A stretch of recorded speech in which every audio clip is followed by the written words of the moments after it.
All right, good morning, folks. I'm showing 9 o'clock. So at this time, we'll go ahead and call the school board workshop into session. Colleagues, as usual, we'll go through each item on the agenda. If you have a comment or a question about something, please just let me know and we'll take care of that. Superintendent, same thing for you, sir. I know you have staff here, and so we'll look to you to call them forward as you need them. All right, the first item of business is called to order. Second will be the approval of the agenda and changes. And I've been handed a list of several changes here, so I'll go over those very quickly.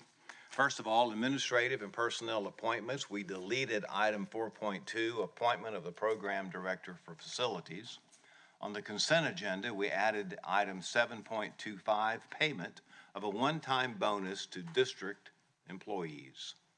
And then on school board members' announcements and requests for information, we added item 13.3, designation of a school board member to serve as the board's representative to the Teacher of the Year Selection Committee. And this evening, colleagues, help me remember, we do have some public hearings that begin at 6:15, okay? So those will be the changes to the agenda for this evening. We have no recognitions, and then we head into administrative and personnel appointments. So 4.1 will be the appointment of the principal for Pine View School, recommended by Superintendent Chambers. 4.2 is the item that was deleted, as I mentioned. And then 4.3 is the appointment of the Assistant Superintendent of Human Resources, also recommended by Superintendent Chambers. And then that will take us to section 5, public comment on agenda items. And then section 6, we have some committee and staff reports. But before I start that, Mr. Spolsky, I think that you folks are here today with a special presentation. Thank you, Dr. White, School Board Superintendent John Spolsky here, and also Ms. Sarah Mathis. She is one of our Okaloosa Public School Foundation board members. And we wanted to just take a quick moment here to refresh everyone on what the foundation does to support our district, our teachers, our students out there. So first of all, you can see we have a very powerful board. We added some new members. One of our school board members, Ms. Savanchek, has served on that for many years, Ms. Linda. And you can see Sarah's there. She's with Modern Technology Solutions, about 3/4 of the way down the list. But I'll pause just for a second so you can see the really diverse group of people, individuals. Many of them are retired administrators. Many of them are active in our private sector. Some are in engineering and our military contracting fields. Florida Power and Light, Eglin Federal Credit Union. We are just very happy with our board and what they do to support our foundation and our mission. So who are we? What do we do? Well, first of all, we have a lot of fun together, but we serve as a catalyst. We serve as a catalyst to promote excellence, and we try to take all the experiences from our private sector, from the public sector, and come together and work as a very efficient board. I serve interesting enough, not only as the assistant superintendent for this board and our superintendent, but also as the executive director of the foundation. And that is rare throughout the state, but it also is very valuable because we get to see some of the needs and some of the really in the trench kind of details that the foundation can help and support our district with. You can see Ms. Tate, our office manager. Ms. Bobo Miles was new this year. She's our Take Stock in Children executive officer, and then Lori Lipnicki is our success coach. So very excited to have them. Mr. McGinnis serves as our legal counsel. Ms. O'Malley in finance makes sure that we're all tight with our books, accounting procedures, and all the things that are associated because a lot of money flows through our foundation. We want to make sure we always have exemplary audits. And then Mr. McNeely provides tech support, helps us with a lot of the backside with virtually streaming our meetings. So I won't spend a lot of time on this because I do want Ms. Mathis to give you some really kind of boots on the ground experiences. But some of the events that we get to do are just so enjoyable. We host events with the College and Career Fair, our literacy events, our CT summer camps. We do so much with the community. Just this past weekend, we were out at the United Fidelity Community Day where we passed out books under the glorious weather here in the Panhandle. We're just so excited. Not to mention the scholarships for our students and the teacher grants. One of the large things we do at the beginning of the year, we have a lot of fun, as you can see with the pictures, is Stuff the Bus. So we take over the Walmarts all across our county. Debbie Tate helps organize that. In fact, Miss Mathis had some of her team members meet me at the Crestview Walmart, and we were under the tent together, grabbing all kinds of backpacks and school supplies, and really delivering those right to the schools. We don't bring them down here in a warehouse until all of the schools have what they need, and then we have a small surplus on the backside to make sure we're backfilling any of the things that come up for our schools. I did mention our teacher classroom grants, so these range anywhere from $1,000 to $2,500. And this year alone, we're in the $50,000 to $60,000 range of allowing those teachers to help enrich their classrooms. The main thing we're here for is to support our teachers and our students. That's really what we're trying to do. So this was really an action shot here that was at our celebratory event that we always have at our Niceville Community Center. That's really a great event to go to. Many of you have been at those before. We have about 60 to 65 students in our program, and you can see this event is a transition where we're bringing on ninth graders as part of our Take Stock in Children program, and also graduating our seniors. Those that successfully complete, we get them a 2-year scholarship so that they can continue their post-secondary education. Very exciting stuff.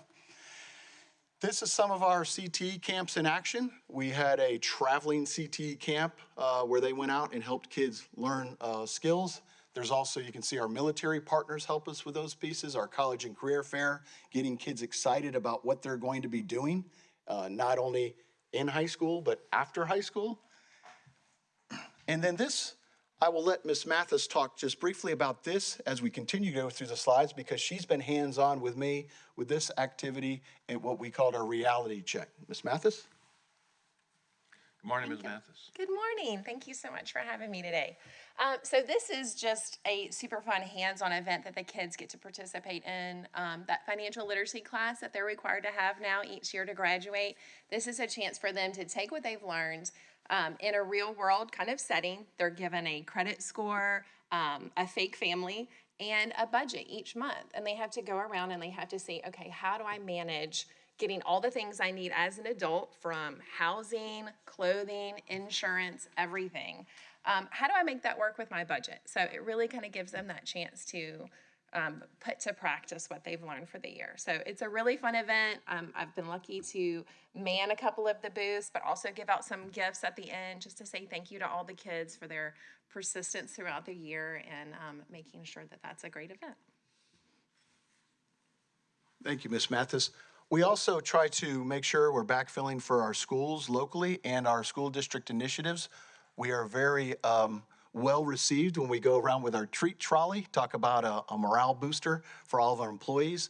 Many of our board members, as well as administrators and district staff, go on the treat trolley. Our blessing bags help a lot of our students with their hygiene kits and needed things to make sure that they feel good about themselves.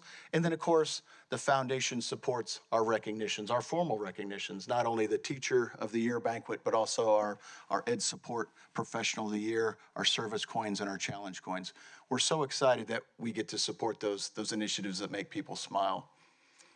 We regularly attend, as I mentioned, community events, United Fidelity, our Chamber of Commerce meetings, many meetings we get up there and try to serve as an energy, as a catalyst, as someone who is lighting that fire across our district so that get out there and really support our young people and our teachers.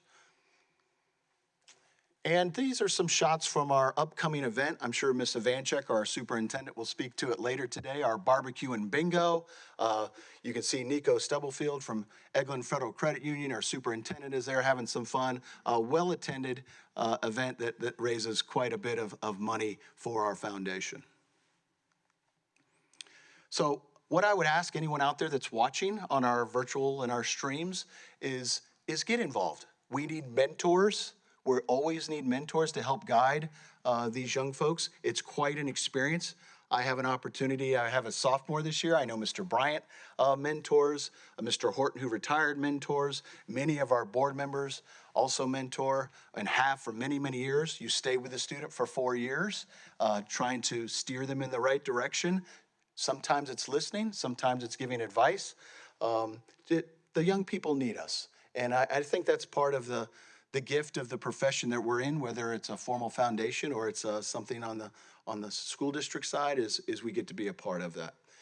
Without finishing up, I wanted to give Ms. Mathis a chance to really just share some personal things, but I didn't want to skip an opportunity to recognize our serving president, Ms. Gates. Ms. Gates is, of course, well-known in our district. I worked with her very closely, and I just wanted to say thank you, Ms. Cindy, for everything you do for our foundation. Ms. Mathis, anything else? Yes, thank you. When I moved here 8 years ago, I got the wonderful opportunity to continue my teaching career at Blue Water Elementary under Amy Clue and Susan Gehring. Loved my 6 years with them. I took time for my family to focus on my daughter, who was a senior, and kind of took a step back from that role. I then was given the opportunity to work in the private sector with MTSI, and their goal was really to get involved in the community at an education level. They really wanted to see how can they stimulate our local environment to give kids an opportunity to maybe come back and work in the local community in an engineering or mathematical way, or just really any way to like bring the economy back, because they really love this town and they love what we do with our relationship with the military. So Debbie Tate, who I got a chance to work with at Blue Water, she invited me in. She said, hey, can you come and just think about being a part of this board? And I thought, oh man, my company is looking for a way to get in. How can we partner with the Okaloosa School District and be a part of that growth? So, I mean, we've done everything from the science fair, being a member and a sponsor for them, Stuff the Bus, working with Choctawhatchee Basin Alliance with Grasses and Classes. I mean, any chance we get it, that we have, we try to put ourselves in there because we know how important it is to be a part of the community.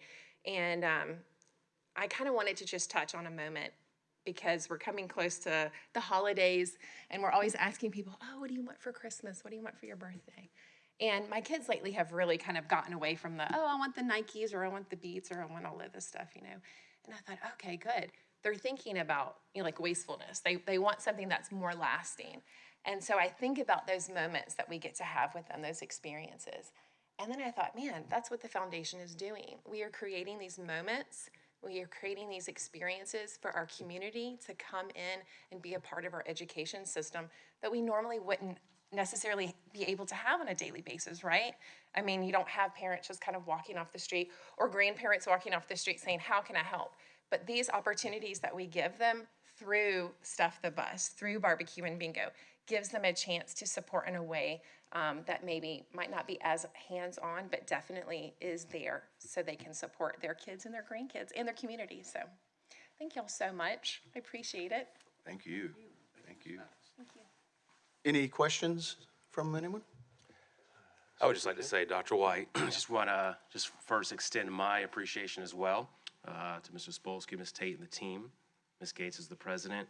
If you look back at that list that was there, and it was showing not only scholarships, supplies, food, CTE, all the opportunities that the Public School Foundation provides for our students, and that's just a smidget of what they do each and every day.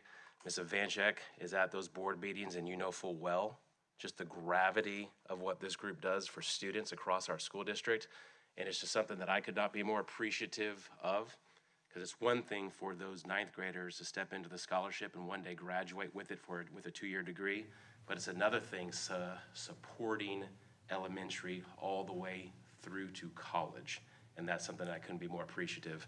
And then you look at that list of those that's on that board, and it, like Mr. Spolsky said, it is a great representation of this county and the support that we have, so just could not be more appreciative. Thank you, sir. All right, Mr. Bryan. Mr. Chambers, you're a humble person as always, and I've been on this board long enough to remember there was a time when the foundation was struggling. And I think under your leadership and appointing the right people to be a part of that, Ms. Gates is out there, Mr. Horton, many other people who within the community who said, hey, we're not going to let this fail. And now look at it, it's very vibrant, very healthy, all the things that we're doing. Mr. Spolsky, I know you're leading the charge now, and we thank you and everybody that's involved with it. But yes, there was a time when the foundation was close to being done with, but now it's not. Ms. Ivanchek, thank you for being our representative on the foundation too. Thank you, Mr. Bryant. Well, you know, I got to say something. Yeah. It's an honor to be on the foundation. I've enjoyed it. It's a lot of fun. You know, we're living in a time where people volunteering has kind of gone by the wayside, to be honest. And when we have our foundation meeting, seeing so many community members come in there because they want to, and they're so enthusiastic about what's happening with our school district, and they're giving of their time, their personal business day to come to that and to show up at all the events. And we have a really good time doing it. We have a lot of fun. Let me tell you something, this barbecue and bingo, you start seeing people get competitive and I've never seen last year a cake get sold for so much money. I don't know, Debbie might remember. They were auctioning off these cakes. It was like, wow, okay? So it's a lot of fun. And the thing is everybody knows that everything we do, every penny, ultimately helps a student. How can you not get excited about that? And that's what these folks do. So again, I'm honored to represent this board on the foundation. I love doing it. I get excited when we're doing things. Even in the summer, when Debbie calls me, I go out and do the Stuff the Bus. It's about 110 degrees, but it's exciting to see all those things that doing. So yes, it's doing very well. I would say our foundation would be a model to those throughout the state if they're looking at getting something started or doing it. And I don't know how many foundations there are, but certainly with the leadership, our foundation's doing it right. And then again, ultimately, for so many students are benefiting. So good stuff. And I love having it in paper, all the things that we do. We have this up here. It's good to see the expansion of so many things that we do. So thank you. Thank you, Ms. Ivanchek. Colleagues, anything else? Just one quick thing. So if you can't support by volunteering or giving money, you can buy a license plate. And the Support Education license plate actually money does come back to the foundation for that. So I know a lot of us have them. They have two kind. One's pretty basic, but then another one's pretty cool. Kind of shows off the Florida beaches and all that. But yeah, when you're renewing your tag next time, get a Support Education one. It does help our foundation out. Okay, very good, very good. All right, well, thank you for that report, Mr. Spolsky. And colleagues, we'll go back to the agenda now, and we're on committee and staff reports, and we're on 6.1. In-county travel paid for September 2025 by Ms. Perry, Chief Financial Officer. 6.2, out-of-county travel paid for September 2025 presented by Ms. Perry. 6.3, quarterly report, service agreements under the $10,000 threshold for internal and budgetary funds presented by Mr. Wyndham.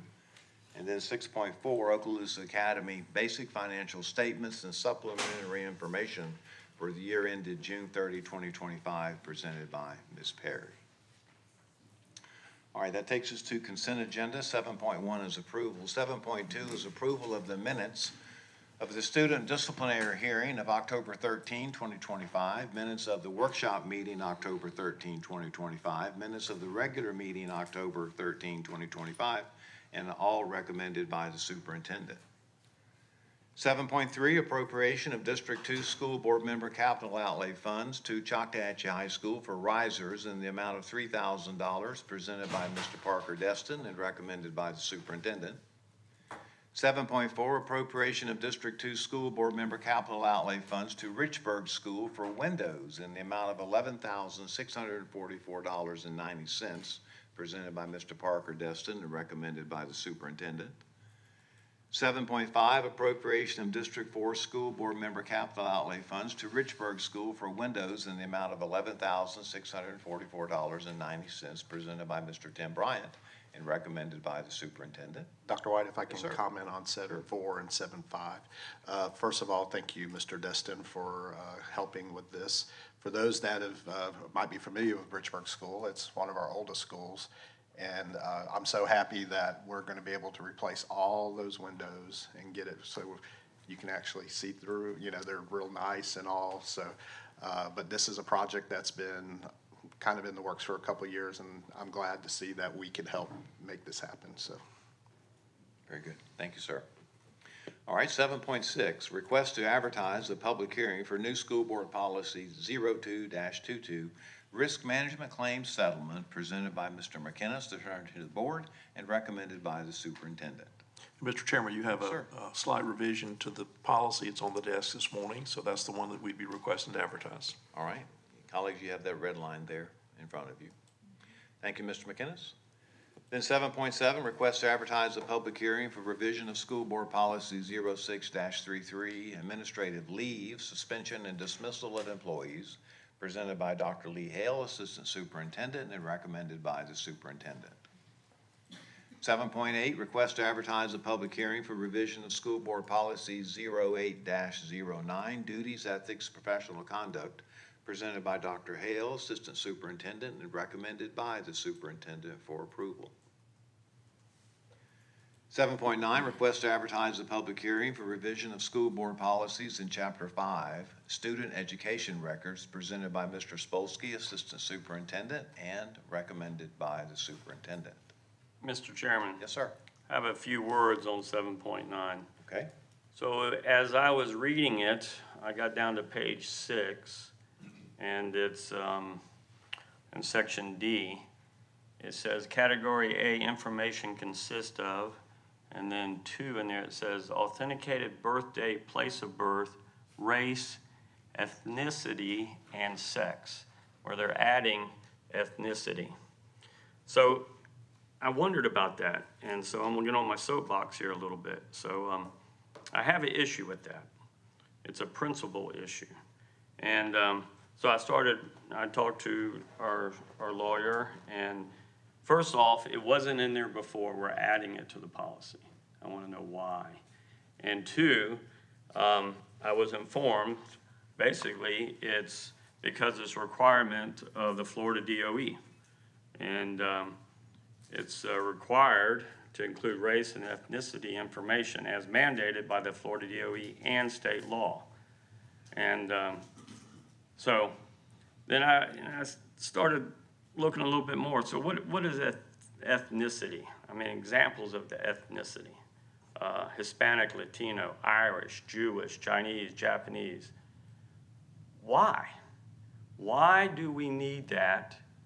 And why is a requirement? I mean, it's a requirement for us to do because it's state law, but it's a principal issue. There is no need for any branch of government to know my ethnicity. That's my personal belief. And I mean, why do they need to know if I'm Jewish or not? You know, a government is a group of people making decisions for the masses. And I really believe that shouldn't. Now, I want to state a fact that I fully support our Florida DOE. I think they're doing a fabulous job, and I'm a huge supporter of Governor DeSantis. He appointed me. And I don't like this ethnicity thrown in there. I would like to know the reason why. And if it's of a statistical nature where they want to track it, I question that because here it says that it's voluntary, okay? It's based on self-identification by the student or their parents as detailed in the FDOE guidance. I don't find it, so if it's voluntary, therefore the statistics are skewed, so you can't even get any good information for it if you don't know who's providing that information or not. So, I'm in a catch-22. Fully support FDOE and our state government, but it's a principal issue for me that I would not want to see on there. So I have to vote my conscience on it, saying I don't think it's needed. I would like to learn more about it. I just learned about that this week, so I'd like to learn more about it and see their reasoning behind it. So I just wanted to bring that up. If it came down to a vote for me, I would not support it personally, based on principle. I don't want to get in a fight with DOE or the state because I'm a huge supporter, and I think our district is great, and our schools throughout the state, I mean, we're examples for the whole nation. But I see no reason for anyone to know if I'm Irish or Jewish. I don't see any feasible reason. Now, I'm an open book. I can be changed, my mind can be changed on it, but I wanted to express that to my colleagues that I have a principal issue on that. So is that required on this form for them to answer that, or is it optional? From my understanding, it's optional. Does it say that? The inclusion in the policy is required because we have to follow the state law, and Mr. Hiley and I have discussed that, and he's following that part of it. But it's my understanding there's a reference to voluntary. I haven't looked exactly to see how the forms are filled out. But in regard to the language in the policy, it is consistent with the state statute, which our policies have to follow. But they can refuse to answer that. Right, yeah, okay. So do we know who could contact to find out what like you said, is it statistical? Why is it on there? Is there a way we can find that out? I think that'd be a request to the DOE because it's part of their rule. Okay. And we can have staff look into it, not say that this is the answer, but more times than not, what comes from the DOE is an enaction of state law. But we'll look into that. And it may be coming down from the feds even. I don't know. It just popped out at me. We're adding it, but why? All right. We'll find out about that more specifically. Okay, right. so does that mean Well- we're gonna pull this off?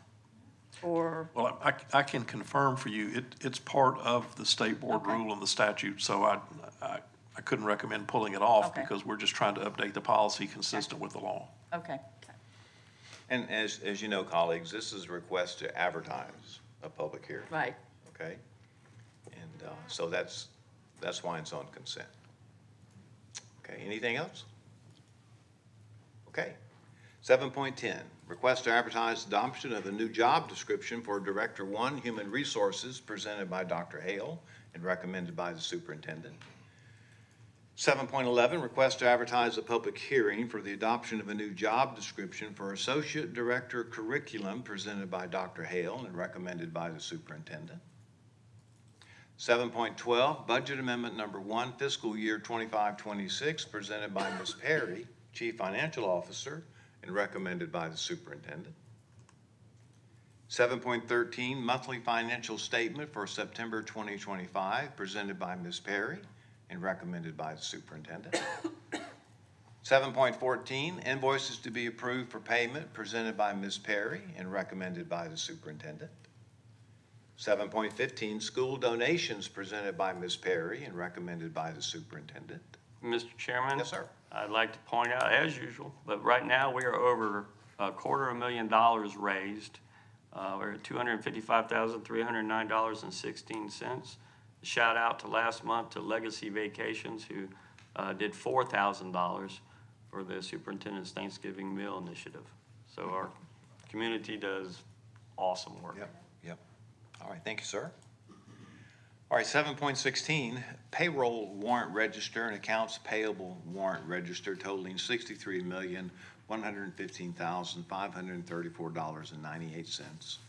Self-health insurance claims and fees totaling $3,471,981.59.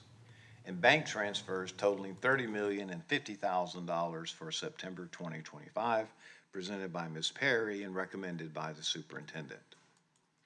7.17, approval of stream order form to offer optional financial app for employees, presented by Ms. Perry, Chief Financial Officer, and recommended by the superintendent. I'd like to speak to that. Okay? I am so happy to see this opportunity for our employees. For a long time, some employees have requested different pay schedules, which of course puts an extra work on our our other employees that do the payroll. But this way, to me, everybody gets what they need without putting a burden on our financial folks here in the district. So I'm excited to see this opportunity. And of course, thanks to technology, we'll be able to do this. So I'm hoping that a lot of the employees will take advantage of it. And Dr. White, I'm so glad that you mentioned that, Ms. Ivanchik. As this board knows, this has been a discussion for years, I think from the union as well. And to have the opportunity to allow employees to, in essence, create their pay structure throughout the month, I think that that's a positive thing. There's so many other details within this that's going to be a benefit for employees. I want to thank Dr. Hale, who has done a great job, and Ms. Perry, who's done a great job in researching all the different options for allowing this type of structure to be in place. It took a lot of time and effort, but that's just great work in doing this for our employees, and just again, also to the union helping with this as well. Very good. Okay. All right, 7.18, Resolution 25-11, authorizing the approval of a First Amendment to lease schedules for certificates of participation, the School Board of Okaloosa County Master Lease Program, adding certain improvements to athletic fields that may be financed with the proceeds presented by Ms. Perry and recommended by the superintendent.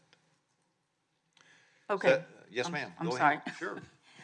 All right, I just want to state just for the record, to be transparent, that, for the public, that who sees this, in over time, I've been in this district a long time, there has been criticism that we sometimes favor athletic, programs and stuff, but my initial reaction to this request was I was hesitant, because of several reasons, but what I did was I spoke, first of all, with Mr. Martello, the principal of the high school that in my area, and with his athletic director, the coach, several people, along with some others. I believe I spoke with folks at Choctaw, Ms. Heck, and all about putting this artificial turf in.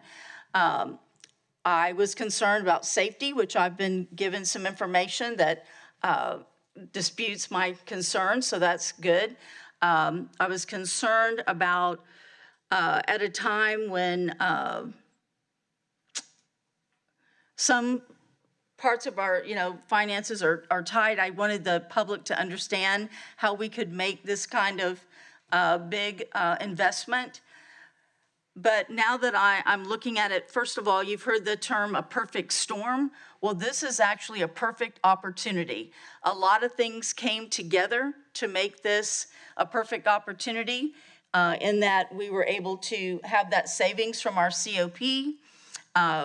And one thing that's great is that we did not have to decide, do we start with Baker? Do we start with Choctaw? Who do we have to pick and choose to get these fields done?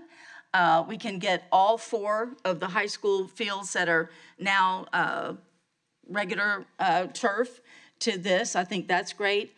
And I also want to remind our communities that in Okaloosa County, this is not strictly a sports arena.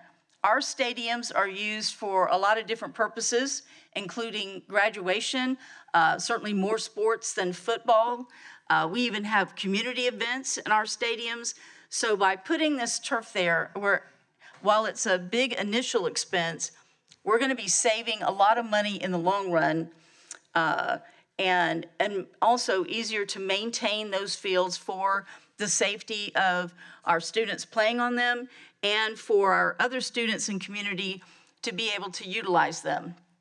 So I want people to understand when they see this, there's been a lot of thought and planning going into making this decision to spend this amount of money on these stadiums. So like I said, I was hesitant, but it now has my full support after doing my homework and speaking with others, because I think it's going to be great for our students and our school district in the long run. Yes, ma'am. Anything else, colleagues? All right. Okay. That was 7.18. 7.19, tag-on bid purchase over 50,000 to Polar King International, presented by Mr. Wyndham and recommended by the superintendent. 7.20, 2025-2026 uniform statewide assessment calendar, presented by Ms. Lightbourne, Assistant Superintendent, and recommended by the superintendent. 7.21, quarterly school safety compliance report, first quarter 25-26 school year in accordance with Rule 6A-100184F, presented by Mr. Danny Dean, Director of Safe Schools, and recommended by the superintendent. And Dr. White, I just want to thank Mr. Dean and his staff, as well as the principals at the school, administrators, teachers, as you know, with new law as it pertains to the safety of our schools, which is paramount. There's a lot of expectations. There's a lot that also has to be done. So just to very much appreciate the work at the school level and Mr. Dean and his department who are leaders throughout the state. I just appreciate that work. Yes, sir. Thank you. Thank you, Mr. Dean. All right, 7.22, renewal of agreement with TSA Consulting Group for administrative service of OCSD 403B, 457B plans, presented by Ms. Cato, Risk Management Director, and recommended by the superintendent. Mr. Chairman, I have a. Yep. So if you looked at that in detail, you know, that's already happened. It was July 1st. It just should have been brought to the board earlier, so we can vote on it, you know, prior to it being initiated. No fault to our district at all. It's the outside group that was dragging their heels. I'd just like to send a letter saying, hey, next time, get it to us earlier. I know Ms. Cato was bugging them and bugging them and bugging them, and finally, you know, brought them down to the table. So they just need to be aware to get it to us prior, so there'll be no hiccups. All right. Yes, sir. Thank you. All right, 7.23, self-help project, purchase and install a new play structure at Plu Elementary School, presented by Dr. Bill Smith, Program Director of Facilities, and recommended by the superintendent. 7.24, computer science teacher bonus grant application for fiscal year 25-26, presented by Ms. Beasley, Program Director of Career and Technical Education, and recommended by the superintendent. And then 7.25, payment of a one-time bonus to district employees, presented by Ms. Perry and recommended by the superintendent. And Dr. White and school board, so could not be more proud to bring this forward. And I've spoken with several of you as well. And I also want to say thank you to the BOG, who works through this and looks at the money in terms of our health insurance plan. But I do want to say to our teachers, to our support professionals, to our administrators and district staff, and I say all the time, public education has changed, and that's not necessarily a negative, but there's a lot that is on the shoulders of educators today. You look at what's expected in terms of mental health, what's expected in terms of safety, what's expected in terms of higher expectations that continue to raise every year. And when many of us went into school to be an educator, there was a certain thought that was in your head, and that paradigm has changed. I still say it's the absolute best profession that could be out there, but the work that's on our educators is immense. And this is a small token of our appreciation for the work that they do each and every day, and to be able to receive this bonus right before the Thanksgiving holiday, I think will be a nice infusion. I say all the time, you know, I wish it could be even more, but just very appreciative of Dr. Hale and his group, the BOG as a whole, to be able to help make this occur. So just very appreciative. Yes, sir. And I'd like to add to that, if you don't mind. Sure. I, as the superintendent knows, and Ms. Perry, I've kind of been bugging them about this because it's tough times financially, and in our, not only for our employees, but in our nation even. So to be able to do just this small amount, I'm just so grateful again to the BOG and to everyone who worked on it to find a way to get this to the employees. And of course, the timing is particularly good, going right there before the holidays. And I hope the employees will take this to know that this district and this board does care about them, and that we're doing everything we can to support them. Obviously, we can't give money we don't have, but in this small way, I want them to know that we do think about what they're up against every day and appreciate what they're doing for our students. Yes, ma'am, thank you. And Dr. White, if you don't mind, because one thing that we continue to advocate for, and we'll continue to do so, and I'll just, a reminder, these aren't exact numbers. When you look at the base student allocation, which was $167 the previous year, now it's around $47. When you look at program cost factors, that was a certain level, and now that has come down. And so there's challenges that are out there within the budget, but all districts face these same challenges. So to be able to provide this bonus in this way at this time is just something, again, that I appreciate. Yes, sir. All right, colleagues, if there's nothing further, we'll go ahead and move through the agenda. All right, that takes us to Section 8, Superintendent's Human Resources Recommendation. 8.1 and 8.2 are information only. 8.1, Employees on Admin Leave. 8.2, Deferred Retirement Option Program. 8.3, action item, out-of-field report for 25-26 school year, presented by Ms. Duran and recommended by the superintendent. 8.4, employment separations, presented by Dr. Hale and recommended by the superintendent. 8.5, personnel recommendations, presented by Dr. Hale and recommended by the superintendent. 8.6, employee transfers, presented by Dr. Hale and recommended by the superintendent. 8.7, reinstatement reimbursement of sick leave due to line of duty illness, injury, medical examination, presented by Dr. Hale and recommended by the superintendent. And then 8.8, leave without pay, presented by Dr. Hale and recommended by the superintendent. There are no items on the discussion agenda. That takes us to Section 10, Construction Program Owners Representatives Business. 10.1 is the status report. Mr. Heinley, is there anything for today?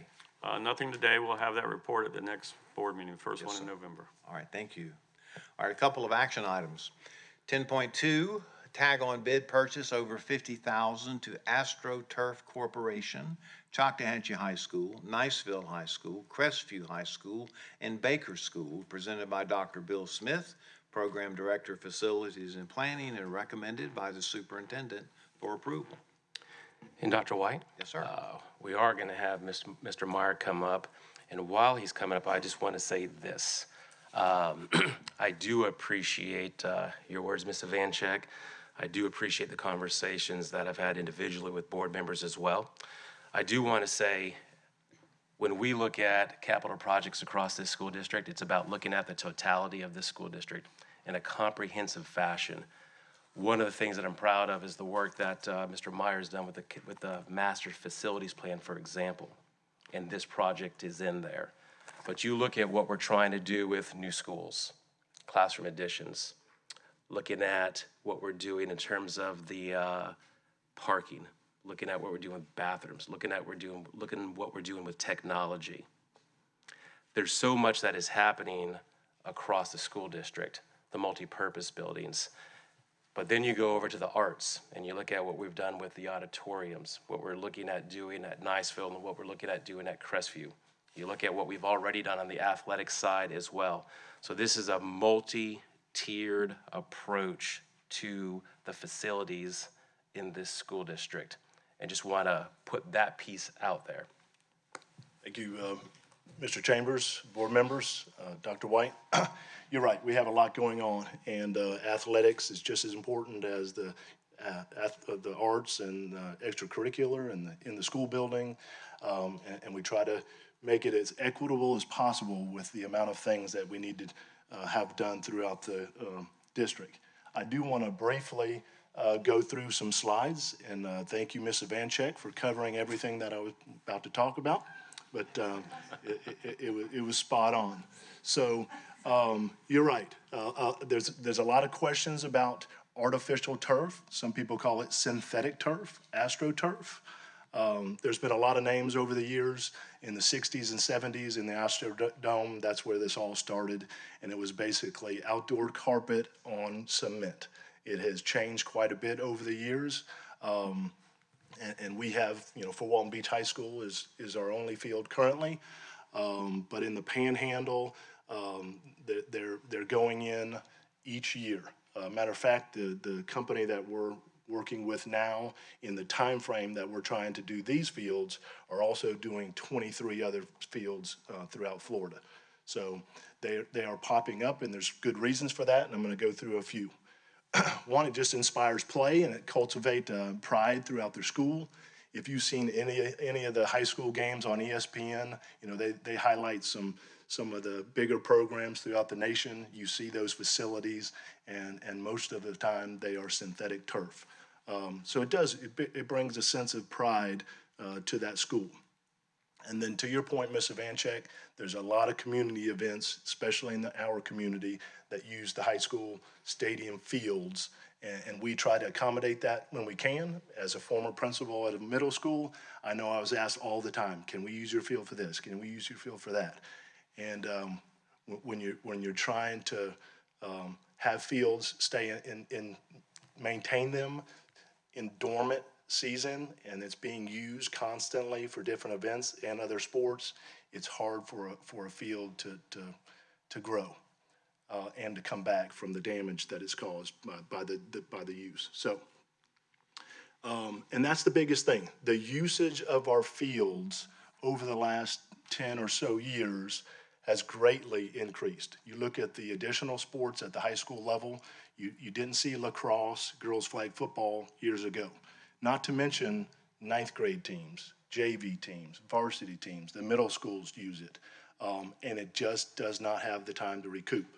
It's a year-round availability that doesn't have to rest. You can use it for extended period of times, multiple sports. If we have seasons, for example, we have some football teams currently probably going to go deep into the playoffs. There could be other sports going on at the same time. Well, you can use it with the lights on 24/7. And it's a consistent surface. There's no ruts. There's no uneven grass or holes that we're trying to maintain. And the safety of that is important. There is a savings over time. You know, we have to have the personnel, the equipment to maintain it and to mow it and to line it. A lot of the high schools are now trying to resod portions of their fields every year so it looks good for graduation. There's a cost to that. We'll save on water, and there is a durable lifespan with these. Safety, that's a big question when you start talking about synthetic turf, but the consistency of the field and the shock absorption that has improved over the years is another reason why districts and schools are looking at going this way. And then you don't have to worry about the drainage. We have some fields, if it rains hard for 2 or 3 days in a row, you cannot use the field. It just will not drain. And the way these are designed and built, now the drainage is not a problem.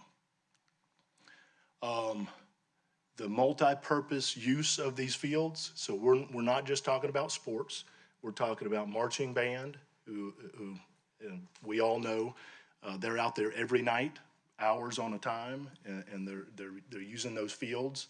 The lines are there, they can use them as much as they want, ROTC, lacrosse, soccer, they can be designed with multiple lines on there, used for multiple sports. The community outside groups, they come in and want to use the field, there's no damage. And then it's always ready for our big events such as graduation. So, why do we want to invest in that? It supports equity. Athletes, they get a high quality, reliable field, boosts school pride, and it's going to be ready for our future. So those are just some of the highlights that we're looking at. I appreciate the high school principals being here. They were a big part of pushing this, and some of them have been working for several years on ways to do this, and we put our heads together and we felt like this was the right time. If you don't mind, Mr. Morello would like to come up here and just say a few words and his experience with his field and the usage. I think he's a good spokesman for all the principals. Mr. Morello? Yes, sir. Thank you. On behalf of the principal group there, we just want to thank thank Mr. Myers, Superintendent, Mr. Spolsky, Mr. Smith for recognizing this. And there's a lot of big reasons why this is important, but I think paramount to that is student-athlete safety. When he talked about the bare spots and the uneven surfaces, that's real.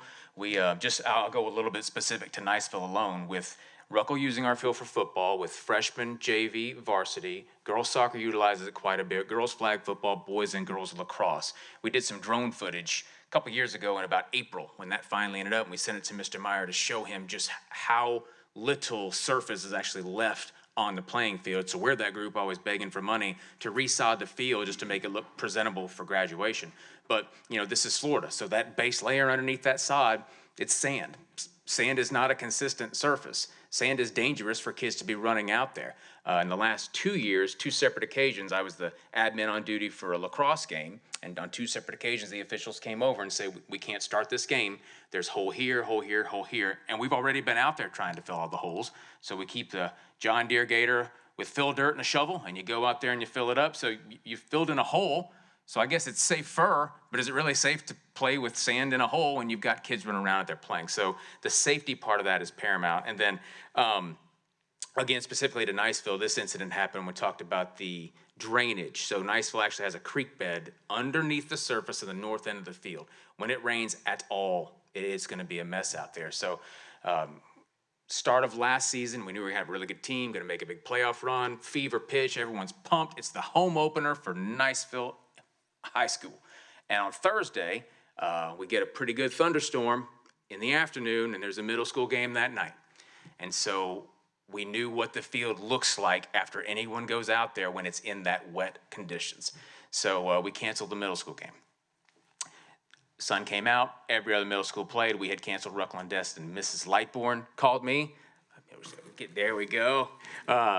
Obviously, we had a lot of folks upset. Sun shining, everybody else is playing. Why is Ruckle Destin not playing football tonight? And Miss Lightbourne spoke to me in that way. And I said, Miss Lightbourne, it's Eagle Stadium, and we don't want our home opener because you have no idea how bad this field is when someone comes out here and plays in these conditions. But I understood her perspective as well, so note taken. Next time they can possibly get out there and play, we'll let them play. It's going to be really bad for the high school team the next night, but that's what we'll do. So coincidentally, 2 weeks later, same scenario. Thursday night middle school game, rains like heck right after lunch, but we were away Friday night, so let them play, of course. So middle school plays. So the next morning, I hope you remember this from Slightbourne. Next morning, I go out there and I take a picture of what the field looks like at Niceville High School the morning after a game when you just had a half-hour thunderstorm the day before. It's 4 to 6 inch, ruts everywhere, it's divots, it's mud, it's muck. And I take a picture and I send it to Miss Lightbourne, who calls me immediately. And she says, that's a mess. Can you guys raise some money and turf the field? Am I right, Ms. Lightbourne? So the assistant superintendent in charge of curriculum even recognized, maybe you guys should put some turf down on those fields out there. So that being said, again, just thank you for recognizing the need for student-athlete safety to get a more consistent surface for us. Thank you. Thank you. And Superintendent, certainly I support this. In a previous time, I was responsible for trying to maintain an athletic football field and soccer field, and I know the difficulties of that. I often stood on that field with the golf course manager trying to figure out how to get rid of mole crickets that were decimating the field, and some of you know exactly what I'm talking about. So I support this, and I guess the one thing that comes to my mind, having had that experience, is that one of the unique things of Okaloosa County is that we have a full slate of athletics in middle school. And we have some middle school fields. And so I was just curious, sir, if there were any thoughts or any plans to maybe see about providing the same level of safety to those middle school athletes that we will to the high school athletes. So I just want to say this in a comprehensive manner, and I'm glad that you asked that question. And I'll go back to the master facilities plan. And we will continue to not only look at athletics, and I'm going to get to the question in a second, but we're going to continue to look at classroom additions as we go forward. We're going to continue to look at roofs. We're going to continue to look at air conditioning systems. All these things being important. You look at what's happening with Crestview High School with the parking.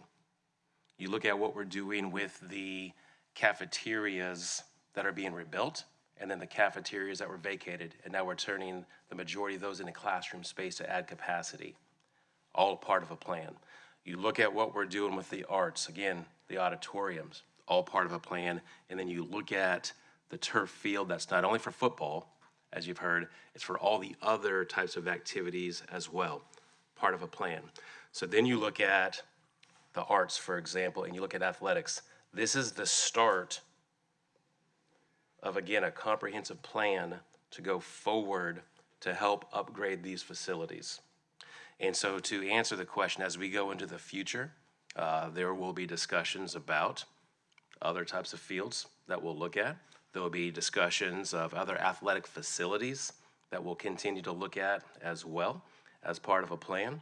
But I'll caveat all of that budget pending, and that's where Mr. Meyer does a good job looking at the 5-year plan. And there's the money that we have, and that's the money that we're gonna make sure that we're responsible with.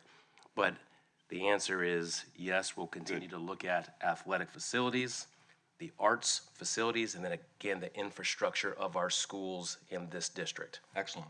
And colleagues, you may know that in Shalimar, there's a community ball field. I think actually the county has something to do with it.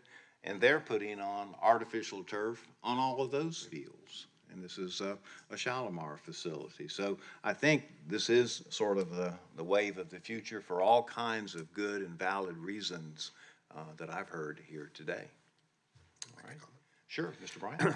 So I too, Ms. Ivanchek, was a little hesitant on this particular item, but after doing the due diligent research and talking to the stakeholders involved, obviously the cost savings is going to be significant because we already have issues trying to hire people to do these jobs. So in the long run, it's going to be great. But there is a long run. And I've been on this board, Dr. White was on this board when we had to make a decision about resurfacing a school that already had this. And so my concern, and I know y'all have a plan in place because you were just talking about it, but in 10 to 12 years, none of us are going to be sitting on this board, and I don't want to put us in a position to where these have to be replaced and there's no money there. And that was a concern I had, and I would ask that we address how we're going to be able to take care of these in the future. So future boards, future superintendents are not burdened with trying to come up with money. So if you don't mind, I know if it can be explained to people how we're going to fund this moving forward. And I'll say it simplistically, which is not simplistic, is to avoid what happened in the past. Many of you weren't even on this board at the time. Ms. Perry will be setting aside dollars for each of the turf fields that she will have in an account that will continue to put money in each year. So when the time comes for what needs to happen with the resurfing, or if it needs to be completely redone, those dollars will be there. And then also to follow up on Dr. White's concerns with the middle schools. So I know Meigs and Shoal River and Destin all have football fields. I know the others share with the schools that have or are going to get turf. I will just follow up with Mr. Morello there. I had the opportunity to go to Shoal River's first game of the year. They were playing Pryor, I believe it was, and I was really shocked to see the condition of the field because it was in really bad shape. And it was so bad that this year our youth leagues could not use Shoal River's field, which they had in the past because it was so bad. And, now the youth leagues are having to go to Fort Walton to play their games. And with the addition of this turf, like was explained, the community will benefit the community, so those little kids don't have to go all over the county to play a game. They can actually play a game at Crestview High or Pineview, because Pineview will actually have the artificial turf too. So, and also on there, if you notice, there was some, it just wasn't the athletic fields, it was the tracks too. So I know money pending, they're going to upgrade the tracks there a little bit. Now, unfortunately, it won't be to state standards where we can hold track meets at all the high schools, But Pineview will be up to date where we can actually do track meets up there, and not everybody has to go to Fort Walton to do a track meet. Now, of course, everybody will share the love, but like I was saying, it would be nice that South End people will be able to come up and do a track meet in Crestview in the future. So I was also excited to see that the tracks are going to get some love on there too. So. All right, very good. Anything else? I have a question. Grant, how do we make sure that we don't have migration of any of the fill underneath these new turf? Or maybe it's a Bill question, but I go to Fort Walton, and if you go around the edges of the field, you can see the migration of the black pellets that come out. Do we have a plan to make sure that that doesn't happen? Because I know as it migrates out, it sort of necessitates almost a self-fulfilling need for ongoing maintenance. You're always going to get a little bit of that, okay? And we'll get equipment with the fields that we will use to rake, and which will rake that stuff back in place. Because you're playing in the middle of the field, a lot of has tended to push it to the outside. So there's a standard care that you have to do each year or each period of time to keep that migration back in the place where you're actually playing. But there's a huge effort. The water is the problem, and they will excavate probably 6 to 8 inches of the existing dirt. They'll come in there with a complete irrigation drainage system that'll go underneath it. Put a 57 stone on top of that, 89 stone on top of that, so the water will just literally soak right through into the drainage system and go out. The problem with what you're talking about is the pellets floating. Okay. They want to float off. So the better you can get that water off, and the systems have gotten a lot better since that field was put down. Is the drainage system and all of the I guess the geotech that goes into putting that system in, is that an explanation, this is the second question, for the variation in the engineering costs? Because Choctaw's at 13.3, Niceville's at only 6,600, and then Crestview and Baker, the engineering services are estimated at 15 and 16. So Niceville, which does have, like Mr. Morello said, some drainage issues, what's the variation? Because the others are well north of 10 grand, 15 grand, but Niceville's only at 66. The big difference is the 3 fields that are higher priced, we're going to have to build ponds to hold the water. Okay. With the city of Niceville across the street from Niceville High School, Triumph and the city of Niceville built an enormous retention pond. And the city has agreed to let us send our water over across the street to that pond, which eliminates all that expense for that we're doing at the other school, which is the difference in the price. I appreciate We that. have no stormwater problem at Niceville. Well, we do, because we have no place to put a pond on that campus. Right. So we're taking it across the street to the city facility. I appreciate that explanation. Thank you. Chairman, the only thing I've got is just a minor aside just to my fellow board members. Fort Walton Beach, of course, is not getting turf. This is a lot of money that's being spent everywhere else. I'm in full support of getting you guys turf. I just want to make a remark on the record that the reality, the way I see it is Fort Walton did a good job of being first out of the gate. We had some folks spend some real serious dough from the private sector to get us the turf. And what I'd like to see going forward, and I'll give you my reasoning why I think you should support it in the long term, of why you should help or at least prioritize spending money on athletic facilities at Fort Walton Beach High School is, last meeting we spent 30 minutes talking about declining enrollment, how we're in the competition with Liza Jackson for FTEs. We're in competition with Destin High School, and in particular, Destin High School students could be coming to Destin, and a lot of Destin High School students could be coming to Fort Walton. We get a percentage of them, because I know how these parents, they're my colleagues, they're my friends, I grew up there. They're making decisions on why do I send my child to Destin High School or do I send them to Fort Walton Beach High School? And a lot of it's coming down to the presence of a full high school experience that Destin High School cannot provide because they don't have the facilities. On a long enough timeline, that will change. Right now, a lot of parents are making the choice to send their kid over the bridges and brave through the traffic because we have better facilities, they're newer, and in addition to, of course, stellar academics, a lot of them are making that choice based on our athletic facilities. And we need some help with field house. We need some help with the baseball stadium as we move forward. And I would just simply ask for you guys to keep that in the forefront of your mind as we go, because we're in a competition with the only high school that we've got that's a charter in Destin, and Fort Walton Beach is at the forefront of that competition. And we need the help to make sure that we stay competitive over the next several years. So I'll leave it at that. Thanks. Thank you, Mr. Destin. I do have a question about the field at Fort Walton. It's how old now? Over a decade, over a decade. 50 years. So let's back up for a second. So just because the question's posed. Come on up, Mr. Meyer. So the field, in terms of the new turf that was put down when? 2017. Okay. Right. Which I think the district paid for, right? They did. Which the district paid for, right? Yes, sir. The district paid for that. Do you know how much that cost? $425,000. Which is, to Mr. Bryant's point, something we gotta make sure we don't set ourselves up for, right? Correct. Okay.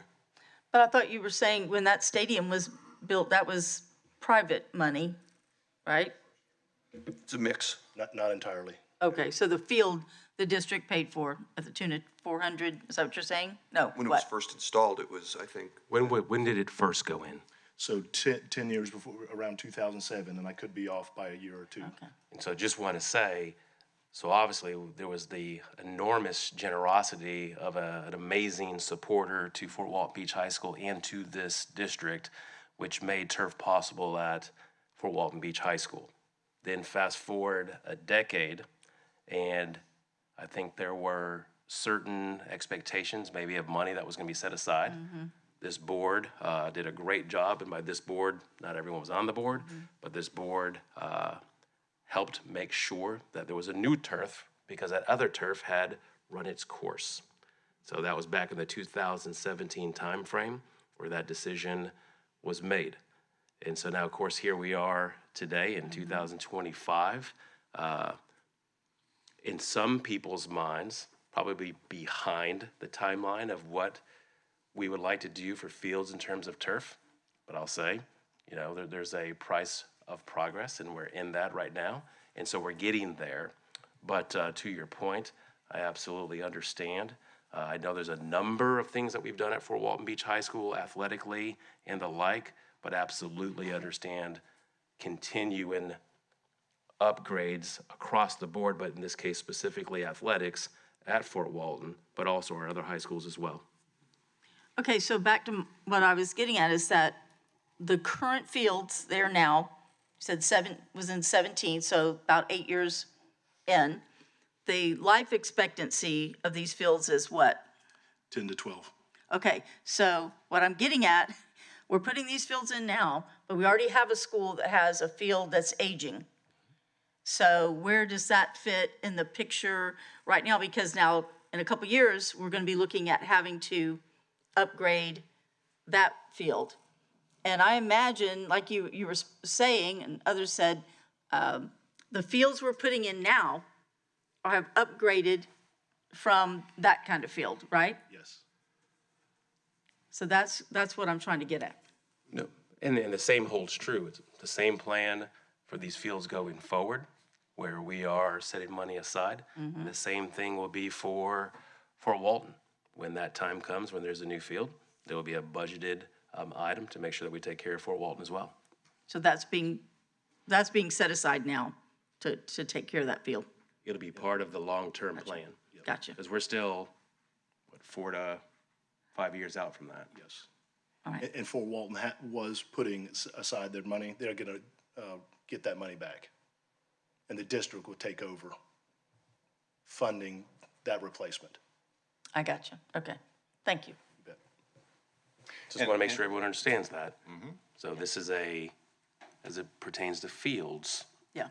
now it becomes a district responsibility, and I mean that in a good way, a district responsibility for the installation and the upkeep of these fields and making sure that we're budgeting accordingly. Mr. Chairman, I'd just like to point out to the public, basically, that, why we're here right now. So this was not originally part of the budget. This is not sales tax money. This is only because of the savings that have been generated from a local contractor in a competitive bid situation. After we got our bids and validated everything, come way under, and was available for us to do this. So no sales tax money, all pure savings. It plopped in our lap, and they're doing a good job with it. So, and one of our main jobs is fiduciary, right? So this is a beautiful thing. And to that point, the likelihood would have been, we would have done one high school this year. We would have done another the next year. So this would have probably gone over about a 5-year period, and we were able to do it in one fell swoop. Yes, and we didn't have to get into picking and choosing who do we start with and all that. Niceville. That's what I was saying. No, why not Baker? We're gonna start at the north, right? And that's what I was saying in my initial comments, is that, this is a perfect opportunity that's come together because of what you said. That opportunity is just good timing, and that's why it's a good thing to go with. Okay. Anything else, colleagues? All right, let's move on. All right, 10.3, TPM Program Number 6, Task Order Number 39, Scope Modification Number 3, GMP Okaloosa Technical College New Parking Lot, presented by Dr. Smith and recommended by the superintendent. And then lastly, 10.4, Program Number 6, Task Order Number 38, GMP for District-Wide Fine and Performing Arts, Niceville High School Band Room Addition, presented by Dr. Smith and recommended by the superintendent. Can I go back to Sure. 3? 10.3. Right, so, Ms. Cato's here. That's gonna cover that parking lot area for the new medical building, right? I think that's good. So we're keeping that in consideration when they're going in there about having to build at that corner. Correct. That's great. Thank you. All right. I would like to comment on Sure. 10.4. All right. Which goes to the point that we are investing in our arts. So I know this is for Niceville, but Crestview they're expanding their band room some. So we are making an investment in the arts as well, so. And again, glad you're saying that. And I'll just say this is a good problem to have. If you go back prior to the half-cent sales tax, as you'd know, you remember what the capital budgets were like.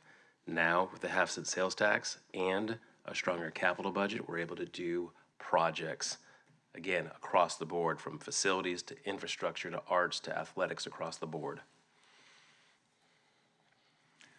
And all of that allows us to offer all of these wonderful opportunities to our students.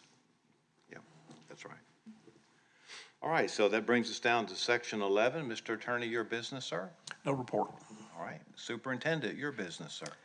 Yes, sir. We have a few things in a couple presentations. Okay. I do want to point to the Capital Master Facilities Plan that was passed out to each, and we've referred to it.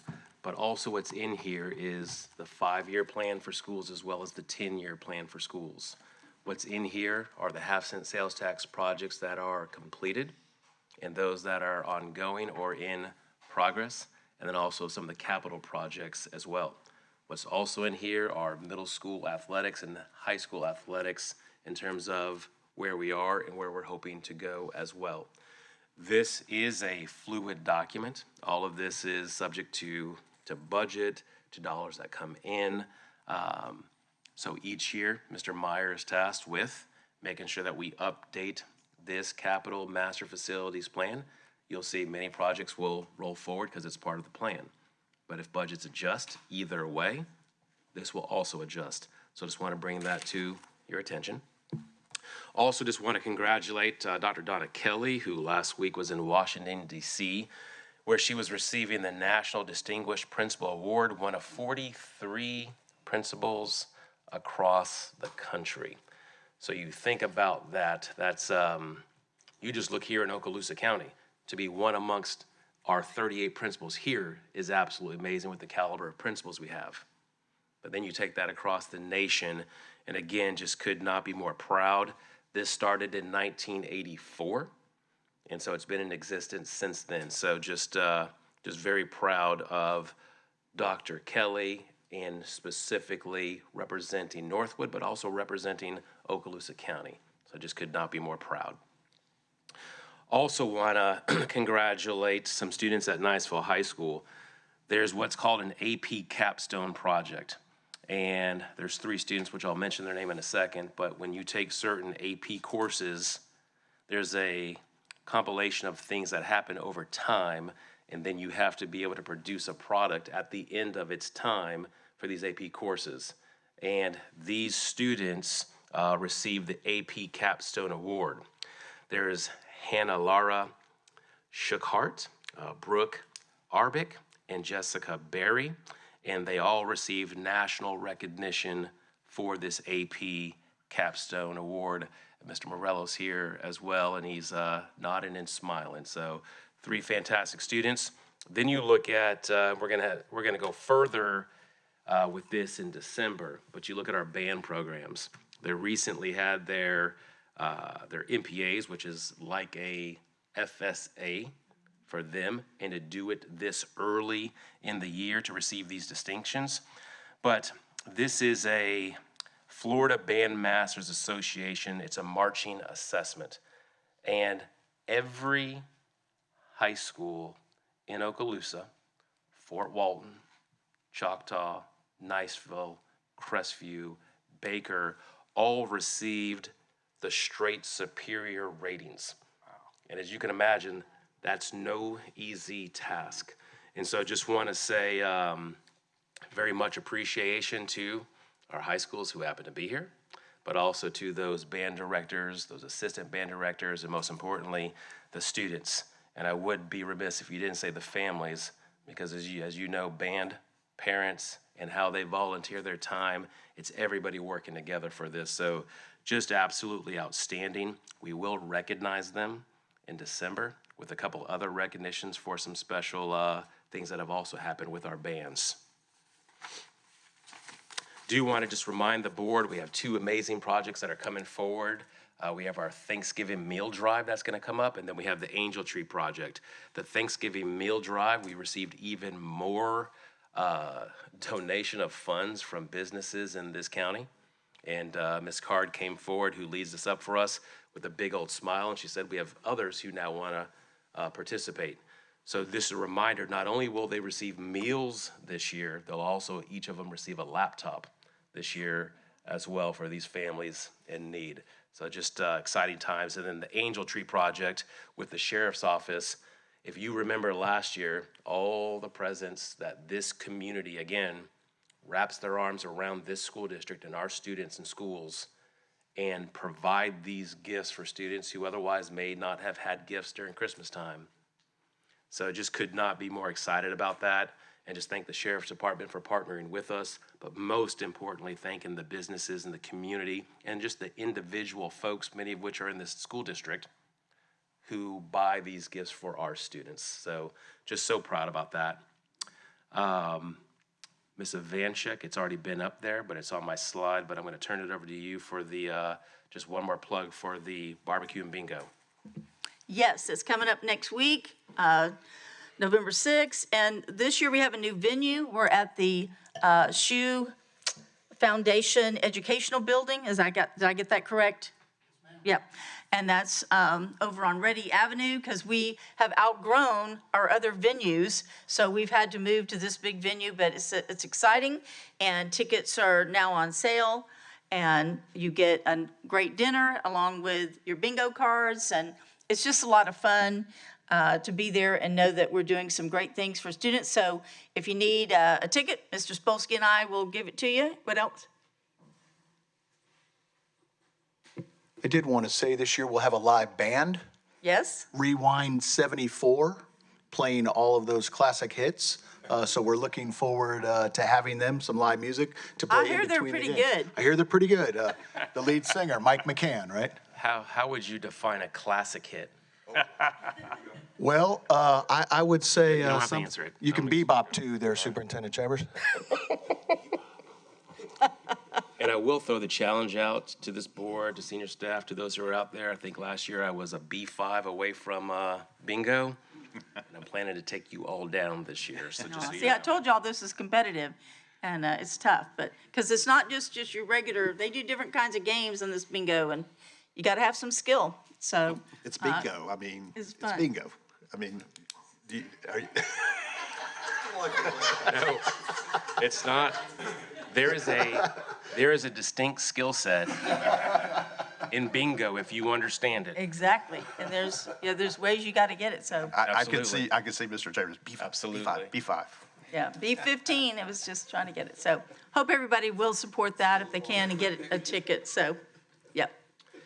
The last thing I have before we have a couple groups come up really quickly. Okay. I do want to just continue to talk about district enrollment, okay?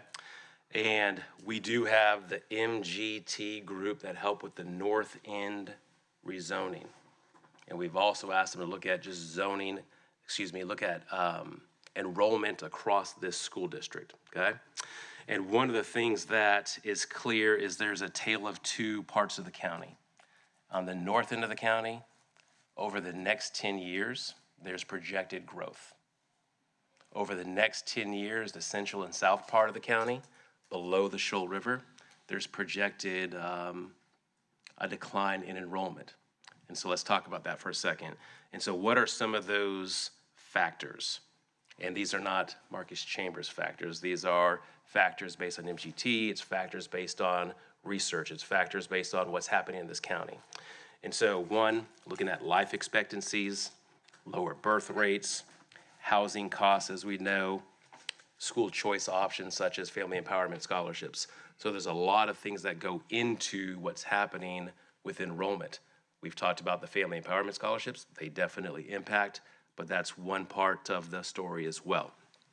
So we will continue as a district to monitor what enrollment is looking like in Okaloosa County, and also continuing to have plans and being able to make decisions accordingly.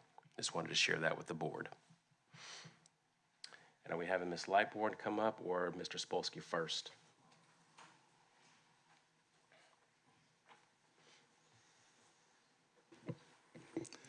Just wanted to, take a couple of minutes and review the zoning work and some of the tasks that we accomplished as we went through sharing that information with our North End partners. As Mr. Chambers just mentioned, everything north of the Shoal River is experiencing growth. The infrastructure, the strip malls, the Publix, the Dollar Generals, all of that is going up, the sewer taps.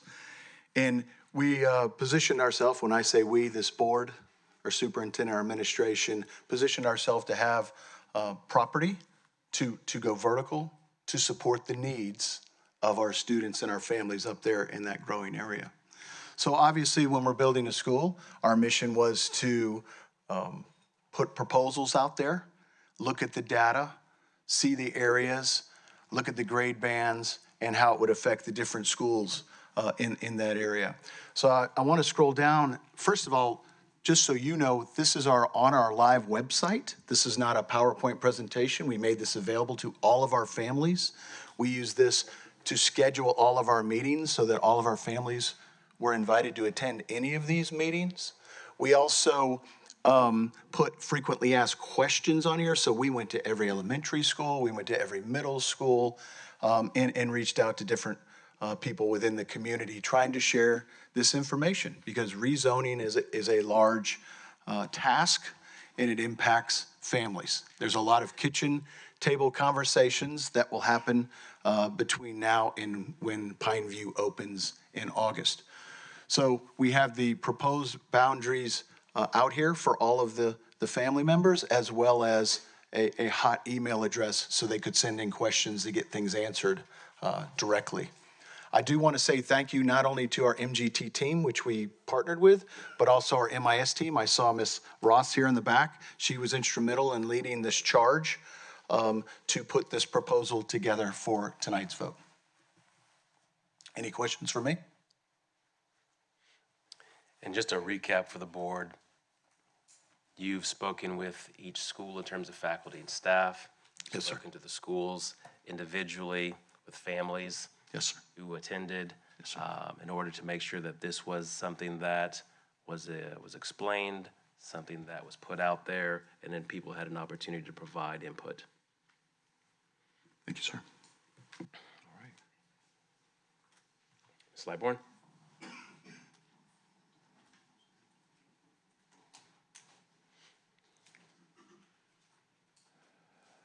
Welcome.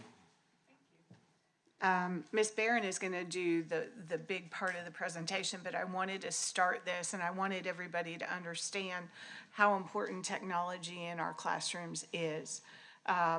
First of all, our students, if you walk around the grocery store, you go to a restaurant, you're going to see children with either a phone or an iPad in their hands. So that's what they're used to. That's how they learn.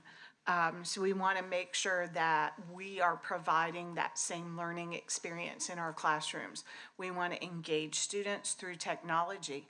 We also want to make sure that the technology is up to date. So when our students test, a lot of our parents don't know this, but all of the assessments starting in pre-K from the state are all either on iPads or laptops, Chromebooks.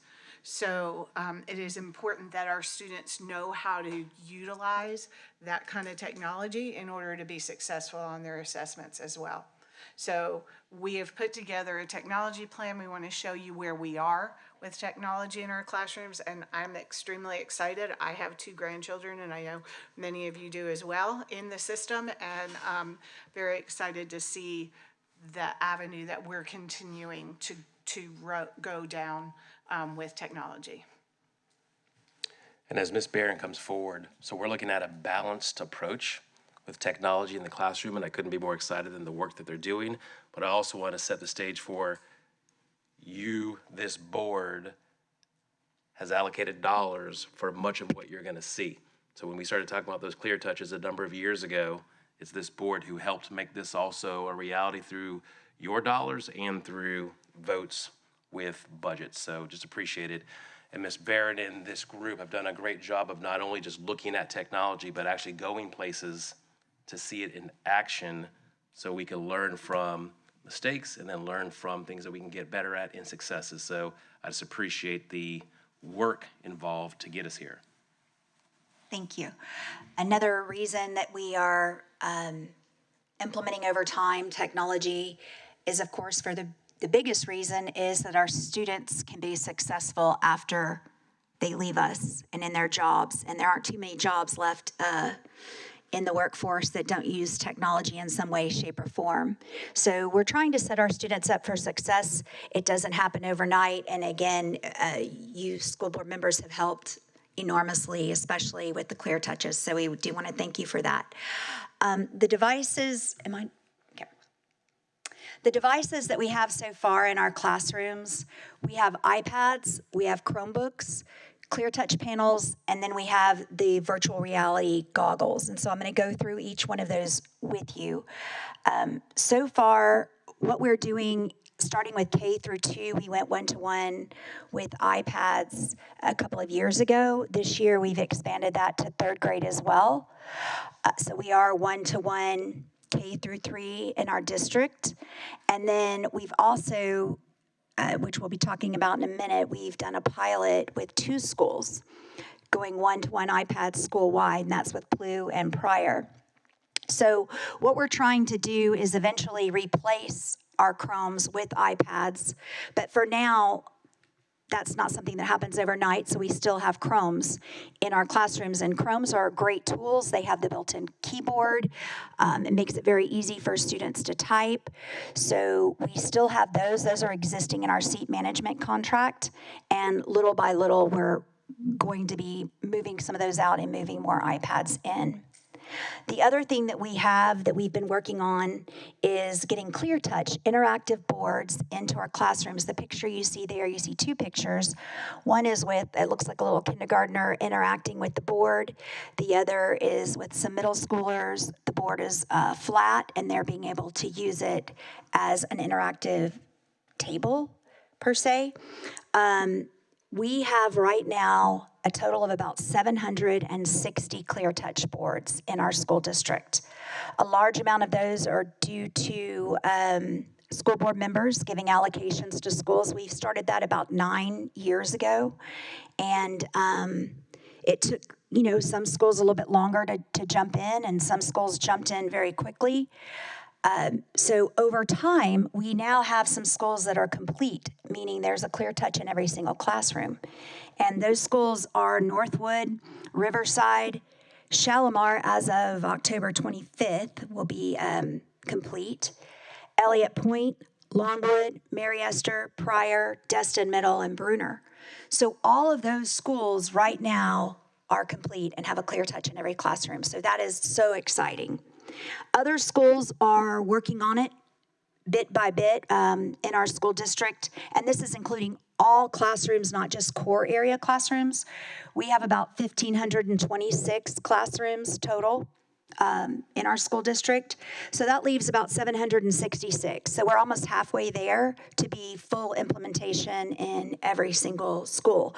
As we do the new construction sites at different schools, Clear Touch is part of the package that we put into those new classrooms. So that's another way that we've been able to get those. Curriculum, last year, over the past year and a half, we have provided the money with school district help and technology to put Clear Touch panels in all third grade ELA and math classes across the district, algebra and geometry across the district, foundational math classes across the district, and 9th and 10th grade ELA across the district. And those last year were our areas of concern. The reason that those areas were selected first and given priority is because they are the areas that we needed the most improvement according to our state testing scores. And I'm happy to say that those areas did improve. And so now we have new priority areas. So as we get more money and we're able to allocate to different subject areas, again, we'll be looking at data to drive those decisions.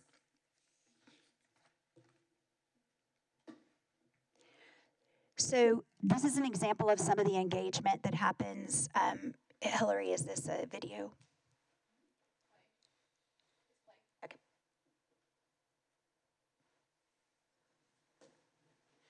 Okay, well, I'll just talk through it. This is a video of engagement. You can see how the teacher here is able to walk all around the classroom and immediately see if somebody needs help.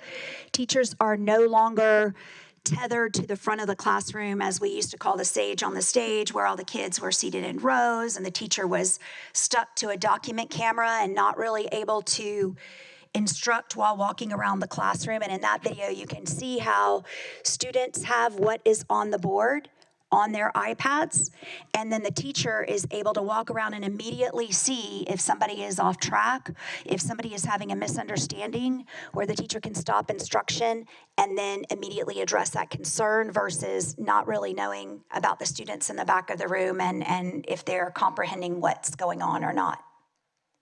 Plug it in. Plug it into. Also, the we do, I do, you do.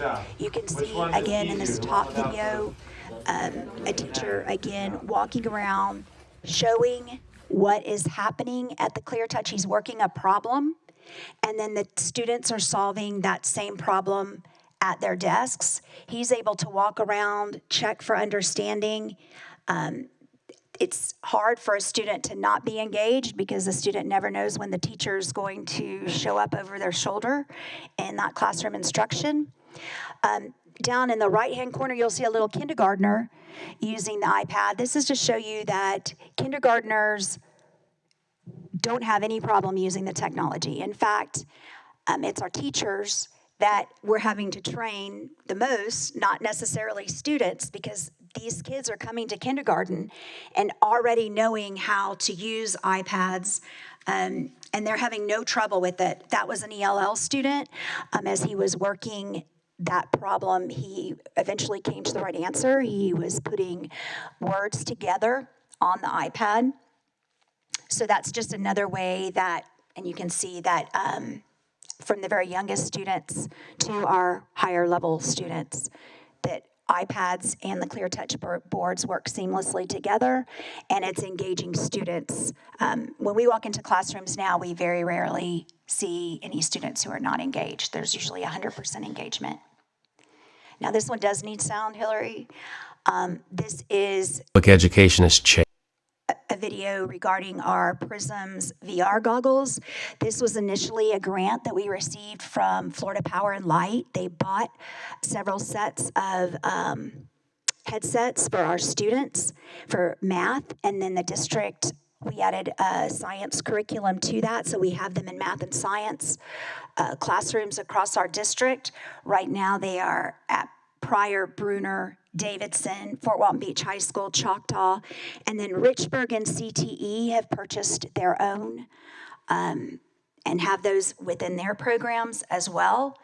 We added science to the curriculum this year, and the initial cost of the headsets was that for most of these schools, that was provided by Florida Power and Light, but then our district provided the money for the curriculum, and they will continue to do that. We updated the curriculum this year for those schools. We would like to eventually be able to add to other schools within the district, but again, Rome wasn't built overnight, so it takes a little bit of time. But this video is going to show you a little bit about how those virtual reality headsets are being used in our classrooms.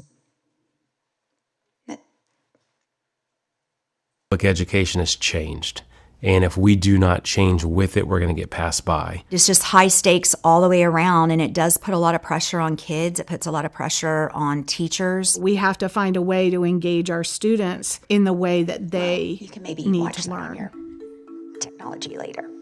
Prisms is a virtual reality math and science program. They are given a problem by solving that and investigating their learning Prisms came in and did in our school district and another school district. And so a lot of the people in this video, these are our teachers and our students talking about how well they learn. They have different scenarios in the math and science world that allows real world problems that they're able to solve using geometry, algebra. We have chemistry, biology, so physical science. So there's all kinds of things that they can do. They can actually go into a lab and virtually dissect frogs and things like that that we used to have to do in real life that now they can do virtually. I've been in classrooms where I've seen handicapped students. That was one of my favorite things to see, was a student in a wheelchair who was using these and was able to interact and do all the things, just being able to work the handsets, and it just really opened up the world around that student who was in a wheelchair. All students can use this, all students are engaged, and in talking to the students, you find that they actually understand the concepts that are being taught when they're able to apply it to real world scenarios.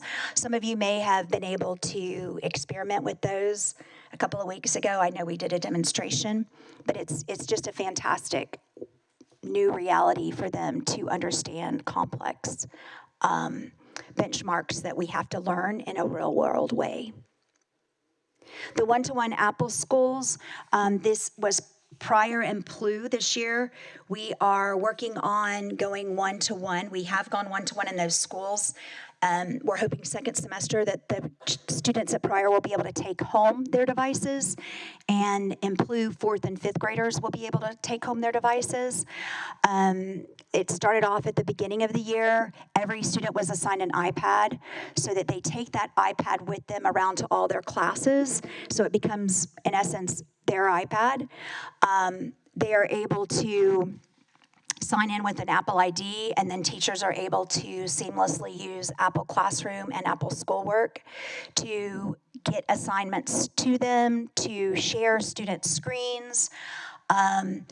When a teacher's walking around, she can just project several screens up to the ClearTouch that shows student understanding. If she sees that maybe two students are working a problem in a different way and she wants to show both, the student can have their work shot over to the screen and then describe how they came to that answer, and then the other student that solved it a different way can come up and explain how they got to that answer. So it's been very, very interactive. Teachers will be able to assign things that they can do at home as well once they're able to take these devices home. So it hasn't been perfect. That's why it was a pilot, because we wanted to find out at a middle school level and at an elementary level, what some of the little bugs that we needed to work out with Apple and with our own technology just to make sure it's a success. And then from there, we're going to see how everything goes to determine how we move forward with other schools, if we do indeed move forward with other schools. So the other piece of this is training. So you can see how these things work seamlessly in our classrooms to increase engagement. But as far as training, that's the other piece. So you have all these teachers, and maybe some of them have been teaching for many, many years and haven't really used technology in their classroom, and they're a little bit intimidated about it. So in bringing technology to the classroom, a huge piece of that is training the teachers on how to use that.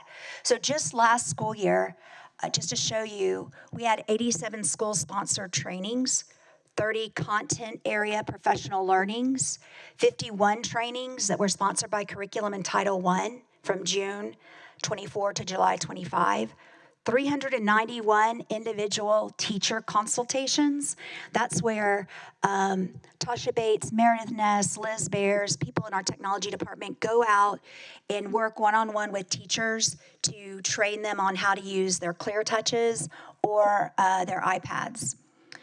More than 400 teachers were trained in after-school Saturday and summer professional learnings. These were all voluntary trainings. So teachers are so excited about the technology that they're willing to go after school on Saturdays and during the summer to be able to use them to engage students. So far this year, just in the first 9 weeks of school, just in the first quarter, there were 43 school-sponsored trainings. These happened at faculty meetings, professional learning communities, department meetings, grade level meetings, 6 trainings that were sponsored by Curriculum, and 55 individual teacher consultations. So that's happened just in the first 9 weeks of school. Just ending with a quote, we need technology in every classroom and in every student and teacher's hand because it's the pen and paper of our time. And it's the lens through which we experience much of our world. So just we're with your help and with the help of our community, taxpayers, our district, we have been able to really make gains in the technology world. And I feel like it's increasing the engagement tenfold for our students. And I feel like it's going to make them much more successful in college and tech schools, vocational schools, just whatever career they decide to go in, military. They have to have the background in technology, so we're helping to get them there. I don't know if you had any questions. Thank you. I do have one comment. So, Ms. Barron, I know over the years when you were at Pryor, I think you were the one that led the charge on asking school board members for money for ClearTouches, but I also know you work behind the scenes and get grants too to help get Pryor to, I think it was the first school that actually had ClearTouches in the schools. But because of your leadership and your foresight, it's exciting to hear your presentation because now that goes to all the schools and your team that also is behind the scenes too. So thank you very much for all that you do. We're getting there. And thank you for all that you guys have done to help get us there. It's exciting. Good report. It is. Thank you. All right, thank you. That is it. Appreciate it. Okay, all right, sir. All right, colleagues, so that'll bring us down to board members' business, and 13.1 will be a travel request. It's an action item. 13.2 will be requests for information, and then 13.3 is designation of a school board member to serve as the board's representative to the Teacher of the Year Selection Committee. Okay? All right, so Mr. Heinley, I know that you've spoken about that one before. Is there anything else? On 13.3? Yes, sir. Just that I'd be willing to do it. I signed up for it, but I have scheduling conflicts. One of them, I'll be down at a school board conference in Tampa, so I just can't make it. So if I have another board member that would like to volunteer. All right, does anybody want to discuss that this morning? Since I know I will be at that same conference, I know I can't do it either, so. Okay. So, in the spirit of wanting Mr. Heinley to be indebted to me, I will be glad to take on that position for the Teacher of the Year Selection Committee. All right. Well, thank you, Ms. Vanchak. Okay. All right, so then that takes us through the action items, and that brings us now to board members' announcements or requests for information. So, Mr. Heinley, I'll start with you today, sir. Okay, well, the soup already took my congratulations to the academic side for the Niceville High School AP people, so I'll leave that at that. But I will go to Ruckle on the sports side. So, Ruckle volleyball are just now the county champs. Ruckle football are the county champs. Ruckle boys and girls cross country are the county champs and second in state. So they've had a very good athletic first semester. So they're rocking and rolling. That's all I have, but I will keep the tradition alive. Today is the 27th. So board members, who is the 27th president of the United States? Taft. Taft, yeah. The biggest one. You are correct. I'm glad you're doing your homework, though I haven't heard Dr. White answer in quite a few months. No, I just ask questions. That's all I have. Yep. Okay. All right, Ms. Evancho. Okay, so we already talked about the band, which Baker Band got superiors. First of all, I want to congratulate the Baker football team for a 10-0 season. Sweet. Right, Mr. Martello? Yes. Now, that is rare. I mean, to go undefeated is quite a feat. And of course, this is nothing new for Baker, as you all know. And if you don't know, you haven't been listening to me. So we're excited. I want to congratulate Mr. Martello, the principal, also athletic director, Mr. Carlisle, and of course, the coach, Matt Brunson, and the team. They've had some wonderful games. I've enjoyed watching them play, and so we're waiting to see how it moves forward, correct? Depends on how the others fall. So that is quite an accomplishment. I'm very, very proud of them. A couple other things coming out of Baker. One of Baker's students named Lucas Rose, he's a trombone player, and the band has been chosen to perform in the high school honors performance at Carnegie Hall in New York City on February 8th. That is awesome. So excited about that. So congratulations to Mr. Campbell, the band director, and this young man for that great thing. We're looking forward to that. The other thing at Baker is, in CTE, and I see Miss Beasley out there, they have a criminal justice class, and they have just named their first criminal justice team. That's Ms. D'Amica McClendon who runs that. How exciting. They do some really creative, real-world things with their criminal justice, and so excited. They've now got a team that they're going to do a lot of different projects with, so excited about that. Also want to point out a couple things. First of all, over at Florosa, they have a little group of students named the Care Crew, and this crew has set up a campus closet for all the students in case they need some clothing, particularly going into cooler months and everything. And it's student run. This is elementary, where they get all those clothes together. I'm very excited that they're doing that over at Florosa.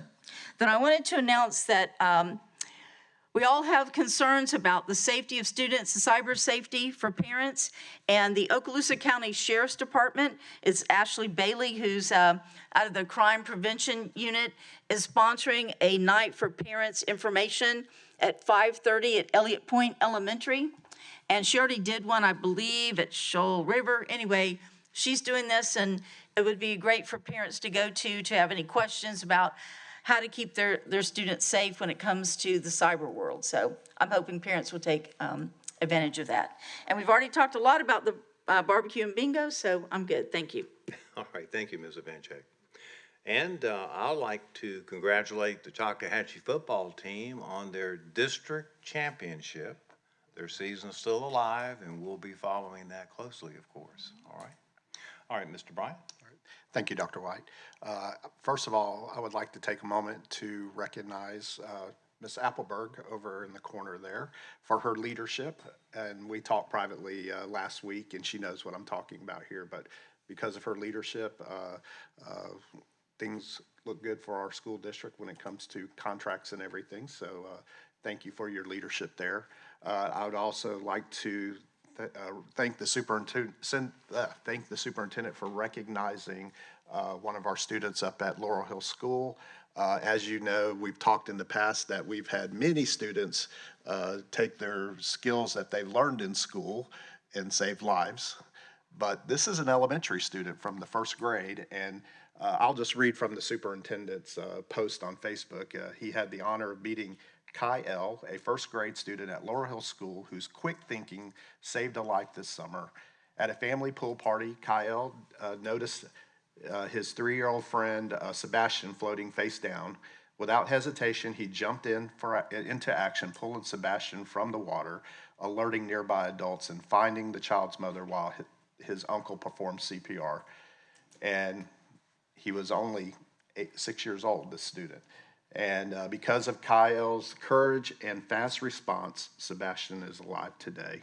So thank you, Mr. Chambers, for going up to visit our school that almost touches the Alabama border there. That we appreciate you doing that. And I'd also like to recognize, and I see Miss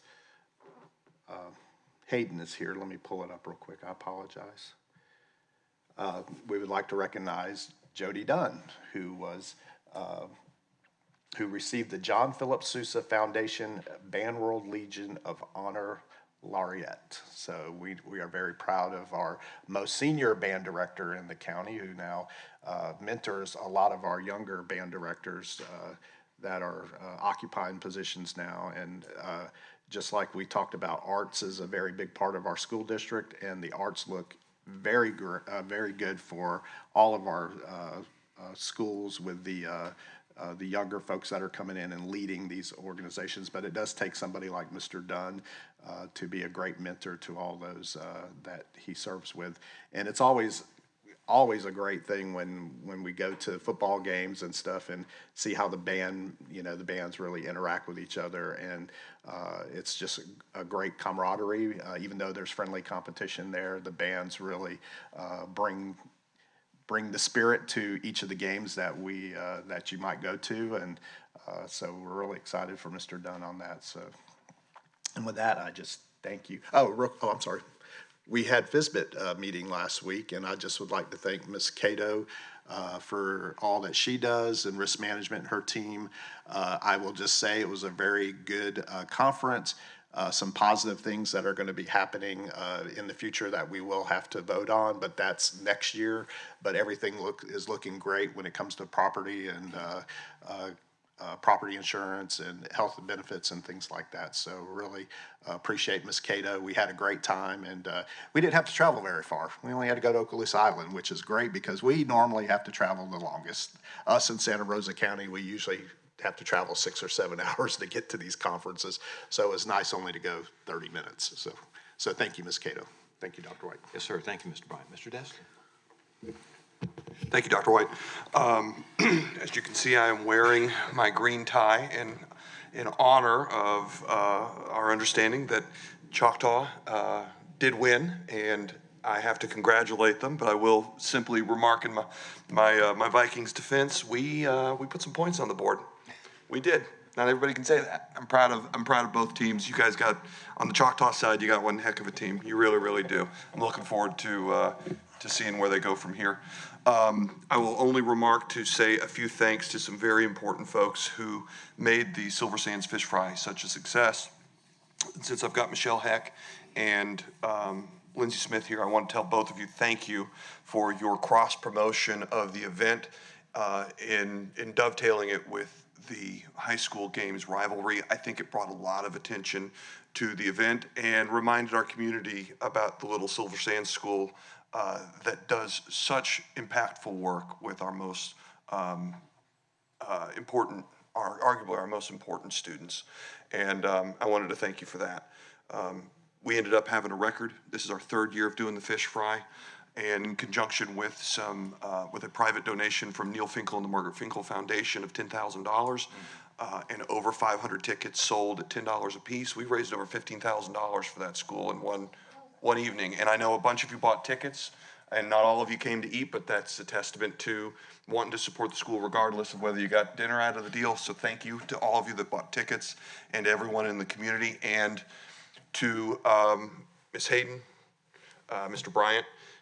We've got another school up at the north end called Richburg. If you guys want to work with the Rotary and some of the other folks up there that want to wrap their arms around Richburg, I promise you, I'll show up, we'll cook the food for you, and we'll do the same thing for Richburg, because these two schools are very special. They belong to all of us, and I'll do whatever I can to help support them.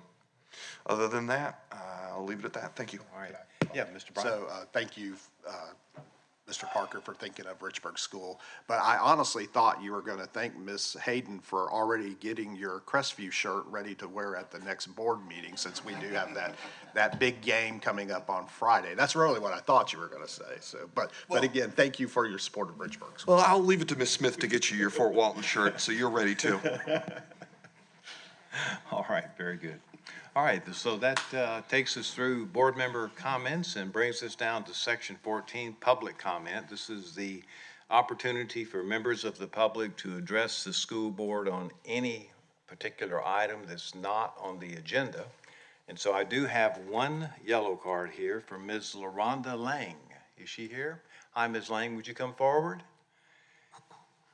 And Ms. Lang, I don't remember that you've been here before, and so what you want to discuss with us regarding policies and procedures. And so at this juncture, I'll turn it over to our attorney, who will talk a little bit about the rules that we have for public comment, okay?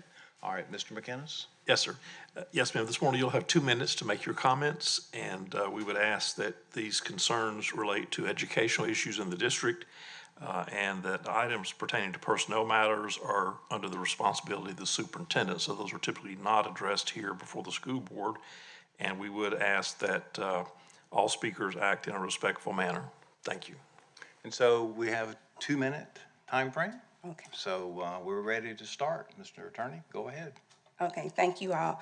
I'm here to, I have a couple questions and concerns about the policies and procedures regarding, I don't know if a kill list that was made at prior that my student was on about 3 weeks ago. So the policies and procedures, from my understanding, we have a zero tolerance policy within the district. However, regarding this particular incident, this child is exempt from that because of she's protected. I'm sorry, said student is protected by certain state and federal laws. Upon doing further research as to what that pertained to, because no one was at liberty to tell me exactly what, those things were due to confidentiality of that student. Maybe thinking that this student may have an IEP or a 504, and if so, if that's the case, my question then is what protects the other students from this student making a threat of this magnitude? And moving forward, what can we do as a community? What can I do as a parent to implement change? Because this leaves several other questions on the criminal justice side and the mental health side of this whole thing as it affects me as a parent, my daughter as a student, the other students who are on the list, administration, because a lot of them, they were very genuine, very active listeners, very respectful. I was met with respect all the way across the board, wishing that they could tell me more, but, they were confined to those restraints within what they could and could not tell me about the situation. So just moving forward, what can be done so that parents are assured that our students are safe when these things happen and these certain students are protected under these guidelines so that they aren't alternately removed or any other things mandated by the state? That's my time. Well, that's the 2-minute ending time. So you finished on time. And certainly, I'm not familiar with this particular situation at this time, as you've just brought that to us. But Superintendent, I think you're aware of this situation? No, absolutely. And first of all, I just want to say thank you. We had a great conversation in my office on Friday, and I just appreciate your advocacy and the way that you went about making sure that your voice was heard, but also others. And like I said in that meeting, having parents who are proactive, something that I appreciate. I would say to this board as a reminder, anytime that we have students who make threats, anytime that we have students who go against our safety policies, I very much hold true to the fact that there is a zero tolerance mindset to that. I will say, when it comes to safety, when there's a threat that's made, we have threat assessment teams at each of our schools that go through whether, and Mr. Dean's here, he could give the exact verbiage, but credible threats versus non-credible threats as well. So all of that is examined through threat assessment teams. Was that done in this case, sir? It was. All right. That's not to take away from the significance of what happened. In these cases, and not particular to this case necessarily at all, we do have federal laws that we have to abide by. We do have state laws that we have to abide by. And I'm just going to say that. As it pertains to students who make a threat, whether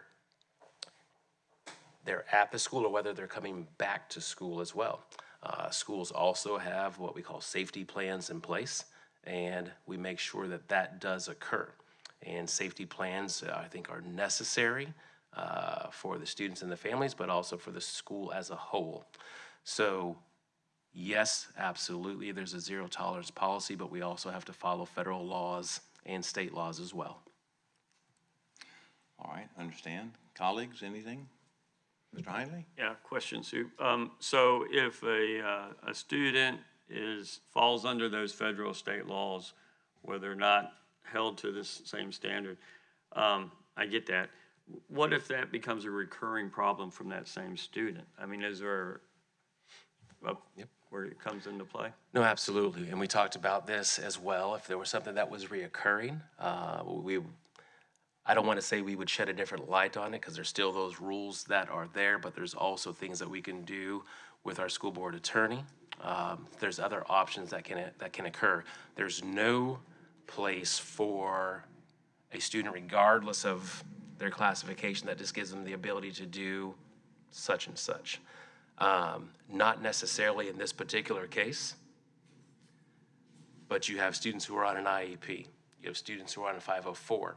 And if you're going to enact certain discipline, not necessarily in this case at all, you have what's called a 504 meeting or an IEP meeting. And then there's also what's called a manifestation of the disability. And if something is deemed a manifestation of the disability within that meeting, there are certain things that you have to do by law.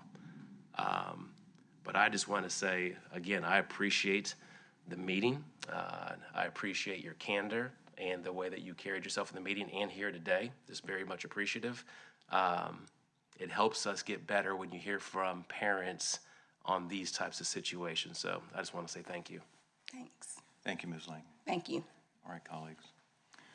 All right, colleagues, that takes us down to section 15. We do have some public hearing tonight. 15.1, public hearing for the proposed rezoning of student attendance areas for Antioch Elementary School, Bob Sykes Elementary School, Davidson's Middle School, Laurel Hill School, Northwood Elementary, Riverside Elementary, Shoal River Middle, and Walker Elementary School to create a new student attendance zone for Pine View School, presented by Mr. Spolsky and recommended by the superintendent. And that takes us down through all of the items on the agenda. I think that pretty much concludes this meeting. Mr. McInnes, we're good? Yes, sir. All right, this meeting is adjourned. All right.